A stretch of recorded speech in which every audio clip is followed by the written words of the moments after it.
Ang Pilipinas ay magtatayo na raw ng permanenteng outpost sa Ayungin Shoal sa pinagtatulo ng West Philippine Sea. Katunayan, ayon kay Senate Finance Committee Chairman Edgardo Angara, naglagay na ng budget ang Kongreso para sa pagtatayo ng permanent outpost sa Ayungin para sa taong 2024. Hindi lamang malinaw kung magkanong nakalaan, pero nung Agosto pa lamang, ang panukala ni Senator Chis Escudero, 100 million pesos para sa paglagay ng permanenteng outpost sa Ayungin. Yun lang, sa kasong ito, mukhang mas madaling maglaan ng pera kesa sa gastusin ito. Bakit? Mula nung sadyang sinadsa dito sa Ayungin Shoal noong 1999, ang BRP Sierra Madre ang natatanging outpost ng Pilipinas sa bahaging ito ng ating Exclusive Economic Zone or EEZ.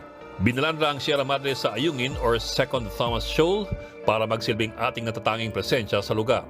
Taong 1995 kasi, sinakop ng China ang Mischief Reef. 20 milya lamang ang layo mula sa Ayungin Shoal. Ang parehong yan, pasok sa 200 nautical mile exclusive economic zone na tinatag ng UN Convention on the Law of the Sea noon pang 1982. Ibig sabihin, tayo lamang dapat ang maaaring makinabang sa yaman ng dagat dyan. Halimbawa, ang Ayungin Shoal ay 105 nautical miles lamang mula sa Palawan. Ang Mischief Reef naman, may karagdagang 20 milya ang layo.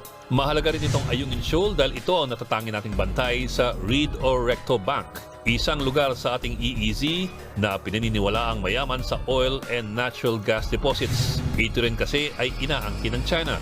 Pero sa kasawiang palad, ang Pilipinas ang tinataboy ng China mula sa Ayungin Shoal. Ilang ulit hiniling ng China na tanggalin natin ng BRP Sierra Madre sa Ayungin dahil paglabag daw ito sa kanilang teritoryo.